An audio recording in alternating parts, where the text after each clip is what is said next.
कलश यात्रा निकाली जिसमें सरयू का जल था और तमाम विधि विधान और तमाम मंत्रोच्चार तरीके से 2 जून, 3 जून, 4 जून और आज 5 जून है, जबकि इस प्राण प्रतिष्ठा का कार्यक्रम आज संपूर्ण हो जाएगा आरती और पूर्णाहुति के साथ में। लेकिन ये जानना बहुत ज़रूरी होता है और कई बार मन मस्तिष्क में आता है पूजा कि मनुष्य जो है वो भी ईश्वर की बनाई हुई रचना है और हम ये कह सकते हैं कि सर्वोत्कृष्ट ही है और मनुष्य के द्वारा ही ईश्वर की मूर्ति का निर्माण होता है। लेकिन जरा देखिए तो सही कितनी रुचिकर बात है, कितनी आनंद देने वाली बात है कि जब मूर्ति का निर्माण हो जाता है तो उसमें ईश्वरीय गुण और ईश्वर की समस्त शक्तियों को समाहित करने के लिए वैदिक मंत्रों अनेक विधि विधानों द्वारा प्राण प्रतिष्ठा की जाती है। नागेशं सरयुं तदा लक्ष्मणं वेणुतीर्थं च वन्दे हाटकमन्दिरं प्रधानदेवताभ्यो नमः।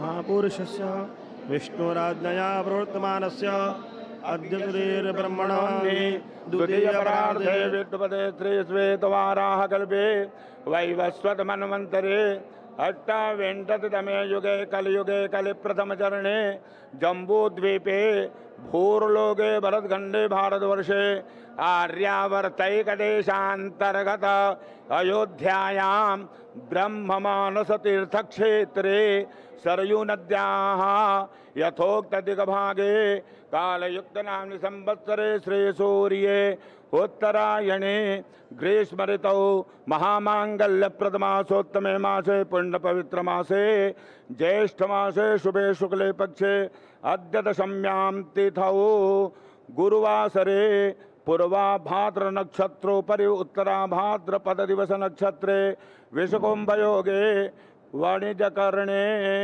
मीनस्थिते श्रीचंद्रे वृषस्थिते श्रीसूर्ये मिथुनस्थिते श्रीदेवराजगुरौ शेषेषु ग्रहेषु यथा यथं राशिस्थानेषु स्थितेषु सत्सु एवं ग्रह गुणगण विशेषण विसिद्धायां शुभ पुण्यतिथौ गोत्राः अच्युत गोत्राः नामाहां सर्वेषां सकल ग्राम जन भक्त जन देश जनानांच सकलारेष्ट दुर्निर्मित उपशमन पूर्वकाम निखिल क्षेम शुभेक्ष कल्याण प्राप्त्यर्थाम श्री रामचंद्र देवता प्रीत्यर्थंच सीताराम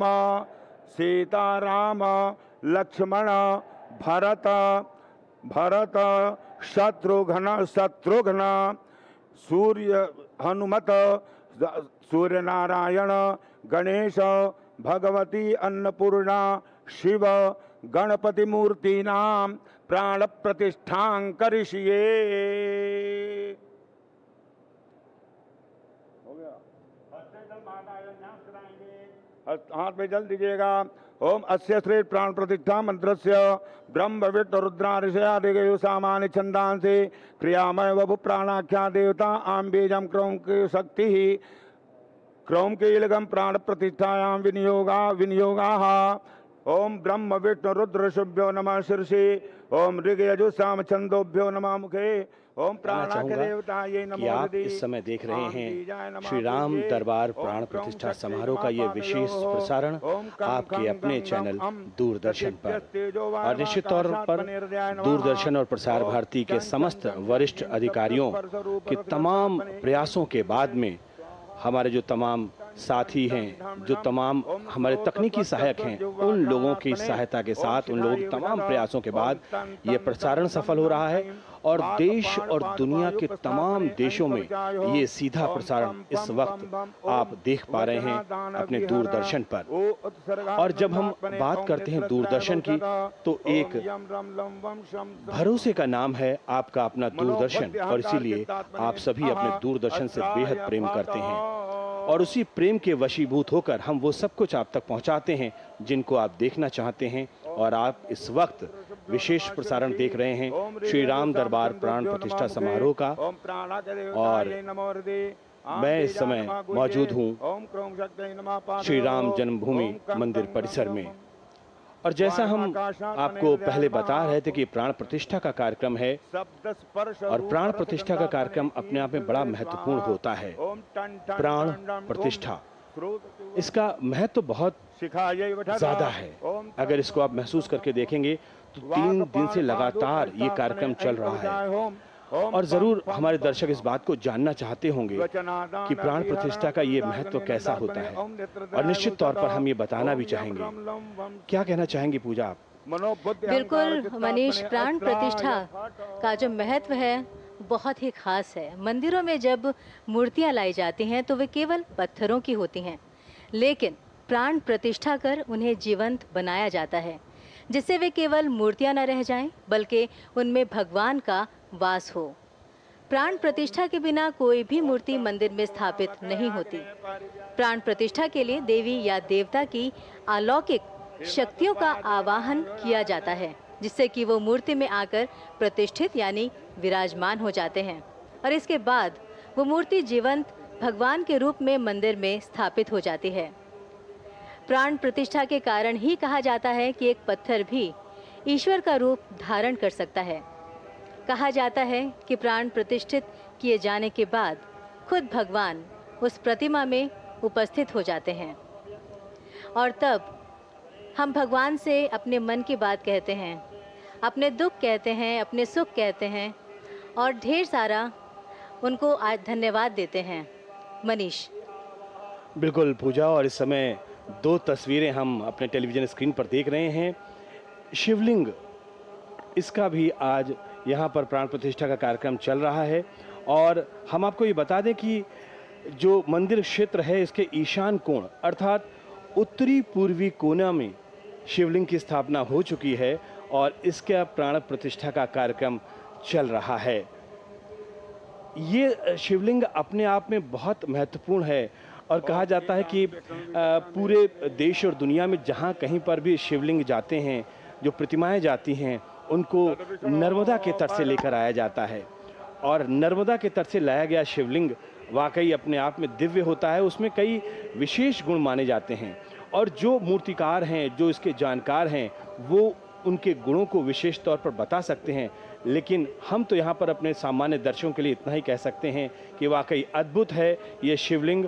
और ये आप सूर्य मंदिर आप देख रहे हैं, सूर्य मंदिर एक तरफ देख रहे हैं, और एक तरफ आप राम दरबार देख रहे हैं, और दोनों ही तरफ प्राण प्रतिष्ठा का कार्यक्रम चल रहा है। यहाँ पर ये बात बताना बेहद ज़रूरी है कि समस्त 8 मूर्तियों की प्राण प्रतिष्ठा का कार्यक्रम एक साथ चल रहा है। एक साथ का मतलब बहुत तकनीकी सहयोग इसमें मिल रहा है। जो सीसीटीवी कैमरा हैं उनको लगाया गया है ताकि मंत्रोच्चार एक साथ होता रहे। जो समस्त विधियां हैं कर्मकांड की वो एक साथ चलती रहें। कहते हैं ना कि सारी आवाज़ें, सारे उच्चारण एक साथ हो। क्या दिव्य ऊर्जा इस वक्त पूरे माहौल में जो फैल रही है इन मंत्रों के माध्यम से, उनको हम महसूस कर पा रहे हैं। और निश्चित तौर पर मैं ये मान रहा हूं कि जो कुछ मैं यहाँ पर महसूस कर पा रहा हूं वो आप भी महसूस कर पा रहे होंगे। हमारे सहयोगी कैमरामैन, छायाकार मित्रों के द्वारा जो एक मेहनत है, जो प्रयास है, लगातार किस तरीके से वो अपने अपने कैमरा के जरिए ये दृश्य वहाँ तक पहुँचा रहे हैं। जो खास दृश्य आप तक पहुँचने चाहिए उनको तमाम हमारे तकनीकी सहायक इस समय आपके टेलीविजन स्क्रीन पर पहुंचा रहे हैं। ये राम दरबार का नैनाभिराम दृश्य आपके टेलीविजन स्क्रीन पर इस समय मौजूद है, और लगातार हम आपको ये बता रहे हैं कि ये जो पूरा कार्यक्रम है ये इस समय आप अपने टेलीविजन स्क्रीन पर देख रहे हैं। और यहाँ पर ये बात भी जानना बहुत ज़रूरी है कि ये जो पूरा कार्यक्रम है, ये कार्यक्रम 101 आचार्य मिलकर करा रहे हैं। आप थोड़ा मंत्रोच्चार सुने और मंत्रोच्चार में अपने आप को संबद्ध करें, और अपने आप को इन मंत्रों के जरिए ये महसूस करें कि आप स्वयं श्री राम जन्मभूमि मंदिर परिसर में मौजूद हैं। और अगर आप आंख बंद करके ध्यान कर सकते हैं तो तमाम वो दर्शक जो इस समय दूरदर्शन के माध्यम से जुड़े हुए हैं अपने अपने घरों में जहां पर भी हैं वो राम नाम का जाप करते हुए, अपने आंखों को बंद करते हुए भाव स्वरूप आत्मिक दृष्टिकोण से वो यहीं पर मौजूद हैं जहां पर ये कार्यक्रम चल रहा है। तो ये मंत्रोच्चार आपके लिए, ये मंत्रोच्चार आपके तमाम उन परिजनों के लिए जिनकी सुख, शांति और समृद्धि के कल्याण में यहाँ पर ये मंत्रोच्चार चल रहा है।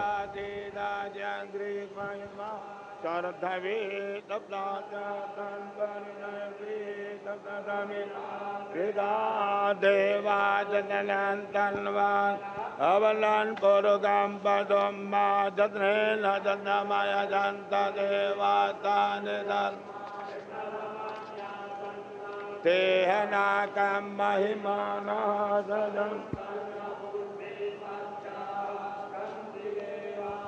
ओम हिरण्यवर्णां हरिणीं सुवर्णरजतां गंगां हिरण्मयीं लक्ष्मीं जातवेदो मा कामावजातवेदो लक्ष्मीं मनपगामिनी यस्यां हिरण्यं विन्देयं कामस्वं पुरुषानहम् अश्वपूर्वां प्रथमज्ञां मस्तिनाद प्रमोदिनीं श्रियं देवीमुपवै श्रीर्मादेवी दुषतां कांसोस्मितां मृण्णप्रागारां मार्द्रां जलन्तीं वृत्तां तर्पयन्तीं पद्मे स्थितां मधुवर्णां तामेयोपवै श्रियां चन्द्रां प्रवासां यशजाज्वलन्तीं प्रियं लोके जीवदुष्टामुदारां तां पद्मिनीमे शरणां प्रपद्ये अलक्ष्मीर्मे रश्यतां तां वृणे आदित्यवर्णे तपसो जातो वनस्पतिस्तव वृक्षोतबिल्वः तस्य बलानि तपसानुदन्तो मायान्तरायाश्च माया लक्ष्मीः उपैतु मां देवदगा कीर्तिश्च मणिनासः प्रादुर्भूतोऽस्मि राष्ट्रेऽस्मिन् कीर्तिवृद्धिं ददातु मे क्षत्रिपाशामलां जेष्यामलक्ष्मीं नाशयाम्यहम्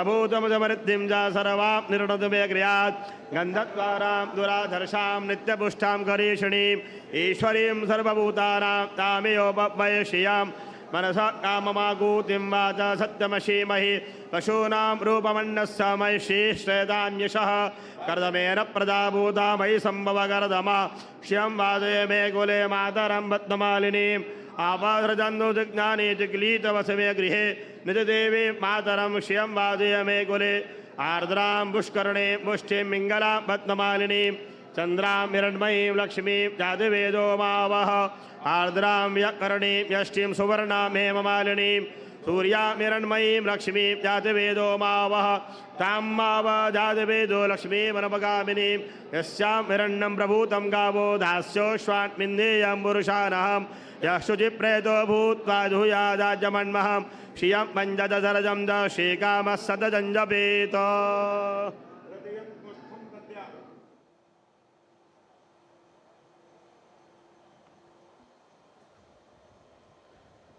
तो ये मंत्रोच्चार लगातार चल रहे हैं। पिछले 3 दिनों से हम कह सकते हैं कि 2 जून से लगातार ये मंत्रोच्चार अलग अलग कर्मकांडों को, अलग अलग परंपराओं का निर्वहन करते हुए मंत्रोच्चार चल रहे हैं और इन मंत्रों में वो अद्भुत शक्ति है। दरअसल मंत्र अपने आप में एक वैज्ञानिक कह सकते हैं कि उनके पीछे एक विज्ञान होता है, उसकी ऊर्जा होती है और इस पूरी समष्टि में ऊर्जा ही है जो हम सबको संचारित करती है। ऊर्जा किस तरीके से, कितनी मात्रा में, कहां पर, ये देखना बहुत जरूरी है। और आपके टेलीविजन स्क्रीन पर इस समय माता भगवती का वो दिव्य स्वरूप यहाँ पर भी प्राण प्रतिष्ठा चल रही है। माँ दुर्गा की प्रतिमा इस समय आपके सामने है और जब हम माँ दुर्गा की बात करते हैं तो ये माँ दुर्गा की प्रतिमा इस मंदिर परिसर का वायव्य कोण, जो वास्तु के हिसाब से हम कहते हैं चौथा कोना होता है, वायव्य कोण यानी कि उत्तरी पश्चिमी कोना, वहां पर ये प्रतिमा स्थापित है और वहां पर ये कार्यक्रम चल रहा है। बीच बीच में हम आपको अलग अलग मंदिरों की तस्वीरें भी दिखा रहे हैं। मुख्य रूप से श्री राम दरबार प्राण प्रतिष्ठा का समारोह है ये, और उसके साथ में अलग अलग मूर्तियों का भी प्राण प्रतिष्ठा चल रही है। क्या कहना चाहेंगी पूजा आप? मनीष, इस समय जो आप स्क्रीन पर देख रहे हैं वो प्रथम तल पर राम दरबार यानी भगवान राम, माता सीता, लक्ष्मण जी, भरत जी, शत्रुघ्न जी और हनुमान जी की प्रतिमाएं स्थापित हैं, जिनकी प्राण प्रतिष्ठा का कार्यक्रम चल रहा है। अब हम थोड़ा सा बात करें अगर मंदिर के भौतिक स्वरूप की, तो दर्शकों को बता दें कि जो इसका परकोटा वो है आयतकार है। इसकी कुल लंबाई 800 मीटर है।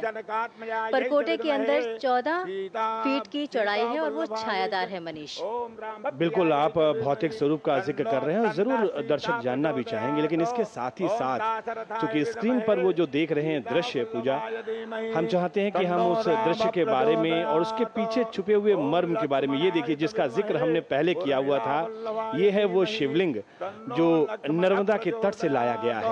ये है वो शिवलिंग जिसमें प्राण प्रतिष्ठा हो रही है। ये वो है शिवलिंग जिसको कह सकते हैं कि बगैर शिव के तो ये सृष्टि अधूरी है, बगैर शिव के ये पूरी समष्टि अधूरी है, और बगैर शिव के हम ये कह सकते हैं कि सनातन धर्म अधूरा रह जाता है। और ये वो तमाम दृश्य हम देख रहे हैं।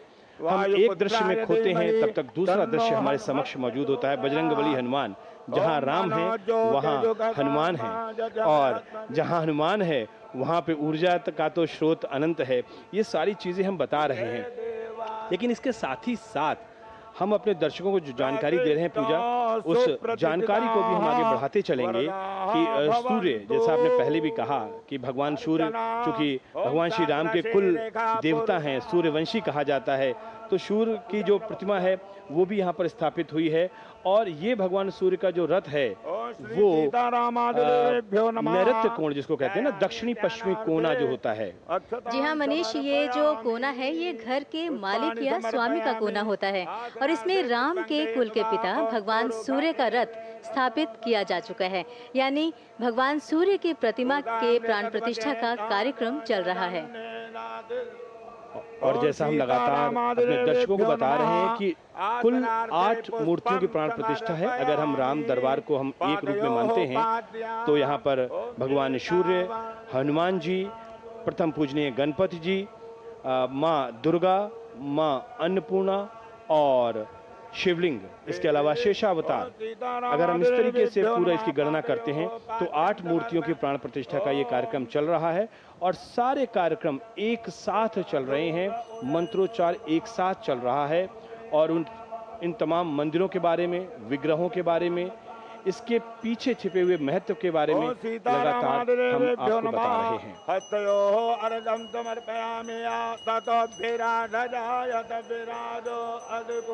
यहाँ पर ये जानना बहुत जरूरी है कि एक लंबे काल खंड के बाद में ये बहुत आसान नहीं है कि आज जिस स्थिति में हम यहाँ पर पहुँचे हैं, एक लंबा संघर्ष रहा है, सदियों का संघर्ष हम कह सकते हैं। और इस सदियों के संघर्ष के बाद में आज हम ये सुख की घड़ी कह सकते हैं। ये एक नए भारत का जो दृश्य हम अपने सामने देख रहे हैं, वो दृश्य हमारे सामने दिख पा रहा है। एक नई ऊर्जा का संचार हम इस समय देख रहे हैं, और एक नए भारत में जो लोगों के मन मस्तिष्क में एक नया भाव पैदा हो रहा है, उस भाव को हम, उस भाव का प्रकटीकरण हम देख पा रहे हैं। तो ये सारी चीजें हैं जो बहुत ही सुंदर है, बहुत ही अद्भुत है, और अगर भाव को आप अपने आगे रखें तो ये अवर्णनीय है, ये अनिर्वचनीय है। क्या कहेंगे पूजा? बिल्कुल ठीक बात मनीष, बहुत सुंदर, बहुत ही मन को भाने वाले ये दृश्य है। मनीष, कई मायनों में देखें तो ये समय जब इतिहास बनता है तो यही इतिहास हमारे आने वाली पीढ़ी को गौरव प्रदान करता है। ये एक ऐसी आत्म अनुभूति जिससे हमारी जो संतति है वो अपने पूर्वजों पर गर्व करती है। और शायद ये गर्व इस वक्त जब हम आपसे बात कर रहे हैं, जब हम अपने दर्शकों को प्राण प्रतिष्ठा के इस अनुष्ठान के सीधे प्रसारण के माध्यम से जोड़ रहे हैं, तब हमारी यादों में, हमारी आंखों में हमारे अनगिनत उन शहीदों का बलिदान भी याद आ रहा है, जिनके त्याग के कारण आज हम ये दृश्य देख पा रहे हैं। मनीष, कहते हैं ना कि जो भाव हैं, और जब भावों की सरिता में आप प्रवाहित होते हैं तो शायद आप नहीं रहते हैं, और कुछ ऐसा ही हम इस वक्त महसूस कर पा रहे हैं। आपने शहीदों का जिक्र किया, आंखों में नमी आ जाती है। आप जब इन दृश्यों का जिक्र करते हैं तो प्रसन्नता में ये अश्रु अपने आप बहने लगते हैं। कहीं ना कहीं हम ये कह सकते हैं कि जब इतिहास की बात कर रहे हैं तो न जाने कितने किरदार, न जाने कितने हमारे जो हीरो, जिनको हम कह सकते हैं कि जो हमारे नायक रहे हैं, समाज के अग्रणी नायक रहे हैं, जिन्होंने इस राम जन्मभूमि मंदिर आंदोलन में अपना सर्वस्व न्यौछावर कर दिया, उन सबके चित्र, उन सबके नाम हमारे समक्ष आ रहे हैं। मनीष, ये बात तो रही इतिहास की, लेकिन हम आज में हैं, श्री राम जन्मभूमि परिसर में हैं, प्राण प्रतिष्ठा के इस समारोह में हैं। तो आज हम ही नहीं बल्कि सभी सनातन धर्म में आस्था रखने वाले प्रसन्न हैं, क्योंकि रामलला के दरबार में लगातार एक के बाद एक न केवल सनातन धर्म की प्रतिमान बल्कि हमारे आराध्यों के विग्रह की प्राण प्रतिष्ठा हो रही है। और इससे भारतीय जनमानस की चेतना में जो ऊर्जा और उत्साह का संचार हुआ है वो अद्भुत है। न भूतो न भविष्यति। मनीष, बिल्कुल, न भूतो न भविष्यति। और कई बार जब इस कार्यक्रम के निमित्त हम यहाँ पर आ रहे थे तो हम कह रहे थे कि हम मनुष्यों का जीवन कितना है, और आज के कालखंड की बात करें, आज के समय की बात करें, 70 साल, 80 साल, 90 साल, यही तो है। लेकिन जब हम इस मंदिर के वास्तु की बात करते हैं, मंदिर के निर्माण की बात करते हैं, तो जो हमारे वास्तुशास्त्री हैं, जो हमारे जानकार हैं, वो ये बताते हैं कि इस मंदिर की आयु हजारों साल है। 2-2.5 हजार साल तो इस संरचना के मुताबिक इस मंदिर की आयु है। न जाने कितनी बार हम जन्म लेंगे, न जाने कितनी बार हम मृत्यु को प्राप्त होंगे, और न जाने कितनी बार ये संभव है कि हम अपने अगले जन्म में इसी मंदिर में उपस्थित हों, हम उससे अगले जन्म में इसी मंदिर में उपस्थित हों। और हम कितने सौभाग्यशाली हैं कि हमने बहुत से मंदिरों का निर्माण होते हुए तो नहीं देखा, लेकिन आज हम इस मंदिर के निर्माण होते हुए देख रहे हैं। समाज के कई वर्ग अपने अपने अलग अलग रूपों में इस मंदिर की व्याख्या कर रहे हैं। कोई कहता है कि संकल्प से सिद्धि तक की यात्रा है, तो कोई अतीत से लेकर आज तक के समस्त घटनाक्रमों को एक बार में याद कर लेता है। इस संघर्ष गाथा को देखता है जब सुख की अनुभूति हमें होती है। और हमारे साथ इस समय कमेंट्री बॉक्स में श्री तिवारी जी मौजूद हैं, और जो कि शिक्षिका हैं। और मुझे लगता है एक शिक्षक होने के नाते, चूंकि हमारी संतति को, हमारे समाज को, जो आगे आने वाली पीढ़ी है उसको शिक्षित करती हैं, संस्कारित करती हैं, तो जरूर मन मस्तिष्क में जो भाव होते हैं उन भावों का प्रकट होना भी बहुत जरूरी है। श्री जी, आप क्या कहना चाहेंगे? इस पूरे प्राण प्रतिष्ठा कार्यक्रम की आप भी साक्षी बन रही हैं, और निश्चित तौर पर आपके मन में भी भाव जरूर आ रहे होंगे। उस भाव से हम सबको आप रूबरू कराएं। मनीष जी, जो भाव मन में आ रहे हैं उनको शायद शब्दों में बयां कर पाना बड़ा मुश्किल होगा, क्योंकि पहली बार मैं राम मंदिर में आई हूँ, और यहाँ जो रामलला जी की मूर्ति मैंने देखी और उनसे उनकी प्राण प्रतिष्ठा देखी, तो बहुत ही मन में के जो भाव हैं उन्हें बिल्कुल 2 शब्दों में, 2 पंक्तियों में कह पाना बड़ा मुश्किल है। पर ये कह सकते हैं कि भाव सूचियाँ बहुत हैं, भाव सिर्फ राम है। आपने 2 शब्दों में जो बात रखी है वाकई दिल तक गई है। और ये बात सिर्फ आपकी नहीं है, बल्कि समाज से जुड़ा हुआ कोई भी वर्ग हो, समाज से जुड़ा हुआ कोई तबका हो, इस समय हर कोई जो भी सनातन धर्मावलंबी है, जो भी प्रभु श्री राम में आस्था रखता है, जो भी हमारी सनातन में आस्था रखता है, जो भारत को प्यार करता है, जो भारत के भाव से जुड़ा हुआ है, जो भारत के भाव से जुड़ा हुआ है, और वाकई उस ज्योति स्वरूप प्रकाश पुंज से जुड़ा हुआ है, जिसके प्रकाश से हम सभी आलोकित हो रहे हैं, जो प्रकाश हमारा मार्गदर्शन करता है। और वाकई वो सभी लोग आज अपने आप को इस प्राण प्रतिष्ठा के कार्यक्रम से संबद्ध कर पा रहे हैं। और प्राण प्रतिष्ठा का ये कार्यक्रम लगातार पिछले 3 दिनों से चल रहा है। आपको बता दें कि 2 जून से ये कार्यक्रम का शुभारंभ हुआ है, और 2 जून को जल कलश यात्रा, सरयू जल कलश यात्रा निकाली गई, और जो कि अयोध्या के अलग अलग स्थानों से होती हुई वीना चौक, रामप्रत, श्रृंगार हाट, हनुमानगढ़ी बाजार, दशरथ महल होते हुए रामकोट बैरियर और रंग महल होते हुए ये यज्ञ मंडप तक इसने प्रवेश किया। तो ये वो पहला चरण था जब प्राण प्रतिष्ठा समारोह कार्यक्रम की शुरुआत हुई, इस अनुष्ठान की शुरुआत हुई।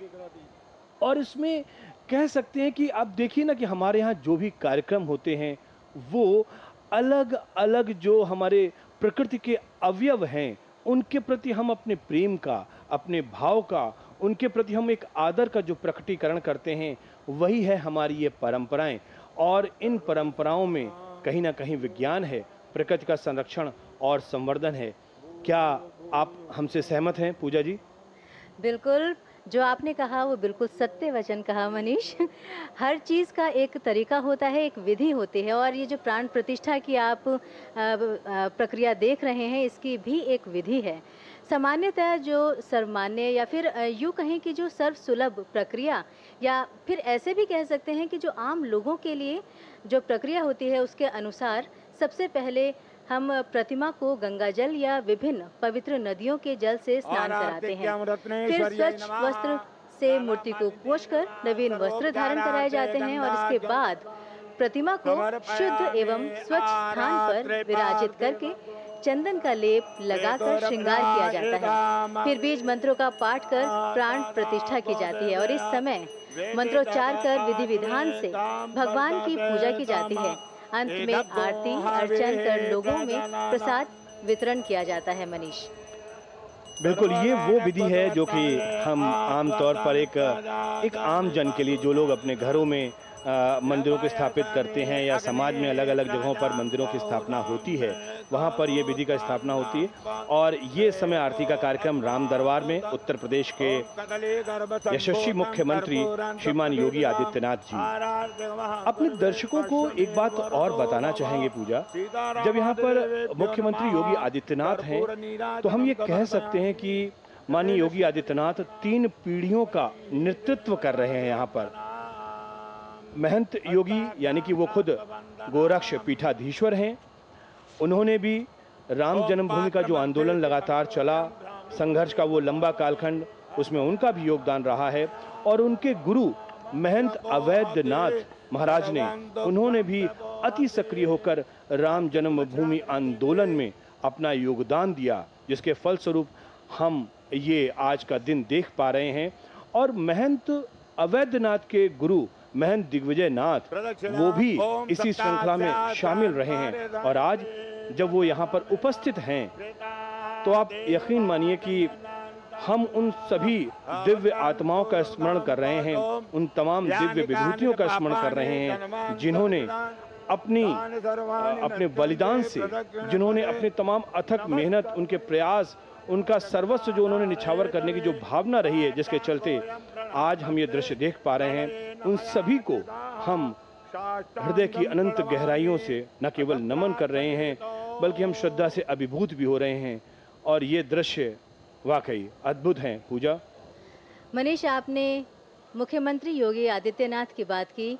उत्तर प्रदेश के मुख्यमंत्री योगी आदित्यनाथ जो इस कार्यक्रम में प्रतिभाग कर रहे हैं, दरअसल उनका होना यहाँ काफी महत्वपूर्ण है। जैसा कि आपने बताया कि वो एक साथ 3 पीढ़ियों का प्रतिनिधित्व कर रहे हैं। और जब हम योगी आदित्यनाथ की बात करते हैं, तो वो सिर्फ उत्तर प्रदेश के मुख्यमंत्री ही नहीं, बल्कि वो गोरक्ष पीठाधीश्वर भी हैं। ये 2 दृश्य टेलीविजन स्क्रीन पर, एक तरफ शिवलिंग में प्राण प्रतिष्ठा का कार्यक्रम हो रहा है, और दूसरी तरफ हम लगातार देख रहे हैं कि योगी आदित्यनाथ उत्तर प्रदेश के मुख्यमंत्री और गोरक्ष पीठाधीश्वर। और हम यहाँ पर प्रशंसा करना चाहेंगे अपने तमाम छायाकार जो हमारे साथी हैं, हमारे जो तकनीकी सहायक हैं, जिनके माध्यम से वो लगातार किस तरीके से दृश्यों का परिवर्तन कर रहे हैं, दृश्यों का संयोजन कर रहे हैं। और उनकी ये पूरी कोशिश है कि किसी भी दृश्य से हमारे तमाम वो करोड़ों दर्शक जो कि दूरदर्शन को इस समय देख रहे हैं, विशेष प्रसारण को देख रहे हैं, वो हर उस महत्वपूर्ण दृश्य को देख पाएं जो दृश्य वो देखना चाहते हैं, हर उस प्रक्रिया को वो समझ पाएं जिसको वाकई समझना बड़ा महत्वपूर्ण है। हाथों से इस शिवलिंग का स्पर्श अपने आप में भाव से भरने वाला है। मंत्रों से, उनके उच्चारण से बुदबुदाते हुए ये ओंठ जो कि श्रद्धा के न जाने कितनी अनंत गहराइयों में हमको लेकर जाते हैं। इन दृश्यों को जब हम समायोजित करते हैं, तो सिर्फ एक ही बात निकलती है, भारत माता की जय, प्रभु श्री राम की जय, सनातन धर्म की जय। और जब हम राम राज्य का जिक्र करते हैं, तो राम राज्य यहीं से शुरू होता है। राम राज्य इसी परिकल्पना पर आधारित होता है कि दैहिक दैविक भौतिक तापा राम राज काहू ना व्यापा, यानी कि किसी को किसी तरीके का व्याधि ना रहे, यही राम राज्य है।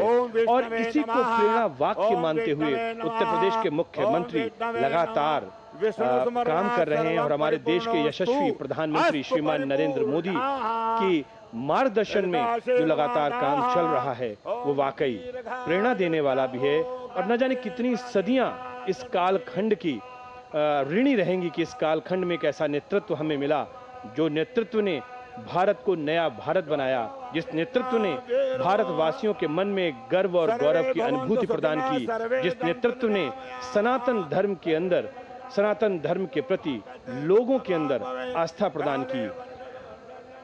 पूजा, ये तस्वीरें बहुत कुछ कह रही हैं। गणपति के देखिए कितनी दिव्य और भव्य मूर्ति है और उनके अस्त्रों को उनको पहनाया जा रहा है और सभी लोग इस समय उपस्थित हैं।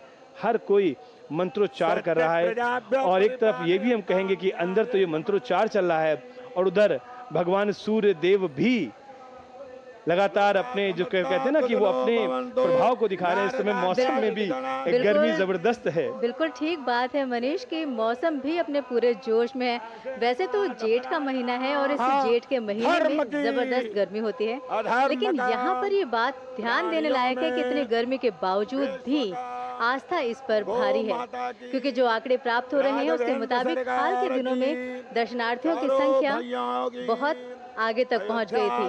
प्रत्यक्ष किम प्रमाणम अस्ति, अर्थात प्रत्यक्ष को प्रमाण की क्या जरूरत। आस्था अर्थ का आधार बन रही है, आस्था आधुनिक जीवन का आधार बन रही है, आस्था एक भारत श्रेष्ठ भारत का पर्याय बन रही है और यही आस्था उस भारत के बुनियाद में रही है। मनीष, हर हर महादेव का ये उद्घोष चहुं ओर है। जहां जाइए हर व्यक्ति हर हर महादेव के इस उद्घोष से, ये देखिए ये दृश्य, ये है आदर सत्कार। गोविंद देव गिरी जी महाराज उत्तर प्रदेश के मुख्यमंत्री को शॉल पहनाते हुए, और ये देखिए ये हिंदवी साम्राज्य का वो प्रतीक, ये छत्रपति शिवाजी महाराज का एक तरीके से कह सकते हैं कि एक वो भाव कह सकते हैं कि जब वो धारण करते थे तो जिस तरीके से वो दिखते थे, वाकई हिंदवी साम्राज्य। और महाराष्ट्र में जो मराठा क्षत्रप रहे हैं वो हमेशा इसी तरीके की पगड़ी धारण करते थे और आज गोविंद देव गिरी जी महाराज ने उसी पगड़ी को योगी आदित्यनाथ जो हमारे एक धर्माधिकारी भी हैं, ये मंत्र आप सुनिए, ये जयकार आप सुनिए। हनुमान की जय श्री राम। आज जन्मदिन है पूज्य योगी जी महाराज का। सुदिनम सुदिनम जन्मदिनं तव सुदिनम भवतु मंगलम जन्मदिनम विजयी भव सर्वत्र सर्वदा भवतु मंगलम जन्मदिनम सुदिनं सुदिनं जन्मदिनं तव सुदिनं भवतु मंगलम जन्मदिनम। हम बोलेंगे जन्मदिन, आप सब बोलेंगे मंगल हो। जन्मदिन जन्मदिन जन्मदिन। जय जय श्री राम। भारत माता की वंदे वंदे।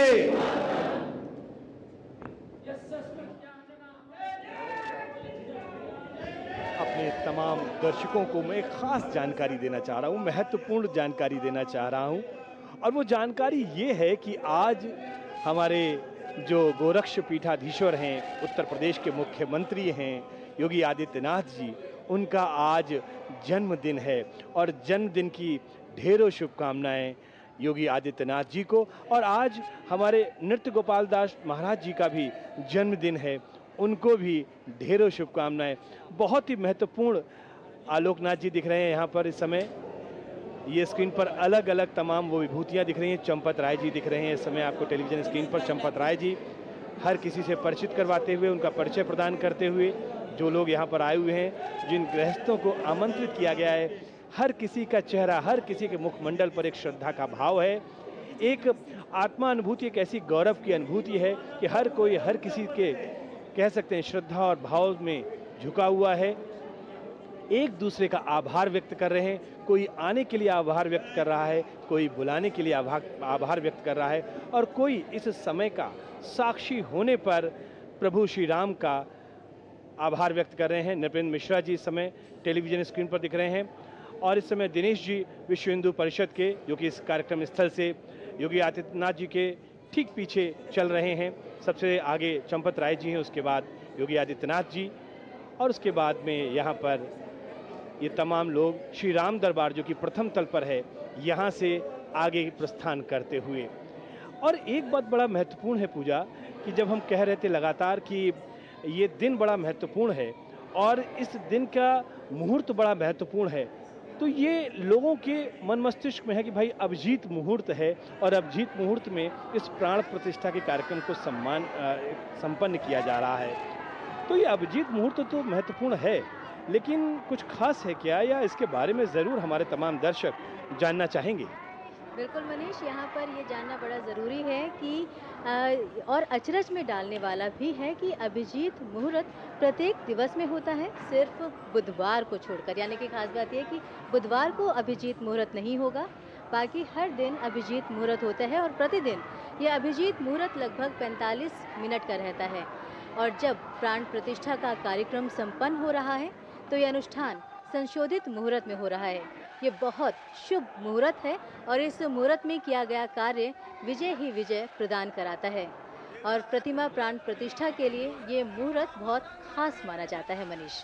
बिल्कुल सही, बहुत महत्वपूर्ण बात है कि एक कहते हैं ना कि परमात्मा ने आपको जब कभी भी कोई शुभ काम या आपको कोई अच्छा काम, तो दिन में लगभग 40 से 45 मिनट का ये वक्त होता है जब एक अभिजीत मुहूर्त होता है, जिस मुहूर्त में आप अपने किसी भी शुभ काम को आप शुरू कर सकते हैं, उसको संपन्न कर सकते हैं।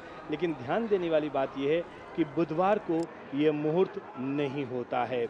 और अब ये टेलीविज़न स्क्रीन पर लगातार अलग अलग हमारे जो छायाकार मौजूद हैं, और हम ज़रूर आप हमारे दर्शकों को बताना चाहेंगे, लगभग 18 से ज़्यादा दूरदर्शन ने 18 से 20 की लगभग वो संख्या है, जब अलग अलग जगहों पर हमारे कैमरे लगाए गए हैं। जिन जिन मंदिरों पर प्राण प्रतिष्ठा का ये कार्यक्रम चल रहा है, वहाँ पर भी, राम दरबार में भी, और अलग अलग जगहों पर तमाम कैमरे हैं, और इन कैमरों पर हमारे तमाम जो छायाकार मित्र हैं वो लगातार एक बारीक निगाह है वो इस समय अपने कैमरे के में देख रहे हैं, उसके जो व्यू फाइंडर है वहाँ पर देख रहे हैं, ताकि कोई दृश्य कहीं ओझल ना हो जाए, हर वो दृश्य जो बहुत महत्वपूर्ण है वो आप तक पहुँच पाए। और ये विशेष प्रसारण संभव हो पा रहा है इन तमाम हमारे सहयोगियों के सहयोग से। पिछले कई दिनों से एक अथक मेहनत, एक परिश्रम का ये परिणाम है जो इस समय हमें दिख रहा है टेलीविज़न स्क्रीन पर। कुछ बातें ऐसी हैं जो कि हमने शुरुआत में कही, और जब कार्यक्रम जब शुरू हो रहा था और हमने उसमें आपको बताया कि आज का दिन क्यों महत्व है। आज गंगा अवतरण का भी दृश्य, यानी कि गंगा दशहरा कहते हैं। नमः शिवाय गंगाए शिवाय नमो नमः, नमस्ते रुद्र रूपणे शंकरे वै नमो नमः, नमोस्तु विश्व रूपणे ब्रह्म मूर्ते नमो नमः, सर्व वेद रूपणे नमो भेषज मूर्तहे। गंगा की प्रशस्ति में इससे बेहतर और कुछ नहीं हो सकता है। गंगा अवतरण शिव की शक्ति के रूप में भी हम इसको जान सकते हैं, और वाकई आज प्रकृति के प्रति ये प्रेम का एक प्रकटीकरण है, अनन्य भाव है। आज विश्व पर्यावरण दिवस भी है और गंगा दशहरा भी है। पूजा, क्या कहना चाहेंगे आप?